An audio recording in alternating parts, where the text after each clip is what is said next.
Good morning everyone. As usually আমার সকালটা শুরু হয়েছে অনেক দিন বাদে চিয়া সিডের জল দিয়ে, কারণ অনেক দিনই চিয়া সিডের জল আমার খাওয়া হচ্ছিল না। এদিকে এত লেখা পেন্ডিং, তো সবার আগে আমি ওটা কমপ্লিট করে নিই, দেন রেডি হয়ে চলো বেরিয়ে পড়ি। তো উইন্টার চলে এসেছে, আমার কিছুই এখনও শপিং হয়নি, তাই ভাবলাম কিছু কেনাকাটি করি। বেসিক্যালি আজকে আমার জন্য না, বোনের জন্য কিনতে গেছিলাম, কারণ সামনে পরপর অনেক অনুষ্ঠান, আর সবার ফার্স্টেই রয়েছে বোনের বার্থডে। তো গিয়ে দেখি দোকানপাট সবই বন্ধ। প্রায় 1-1.5 ঘন্টা ঘোরার পর এখান থেকে আমার বোনের জন্য একটা সোয়েটার পছন্দ হয়, তো সেটা আমি তোমাদেরকে পরে দেখাবো। এখান থেকে কিনে চলো বেরিয়ে পড়ি।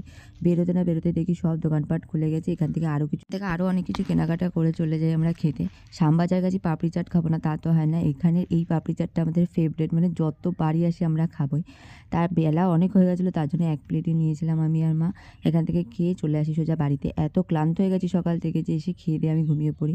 কিন্তু বিকেলে আমাকে বেরোতে হতো, আরও অনেক কিছু কেনাকাটি ছিল।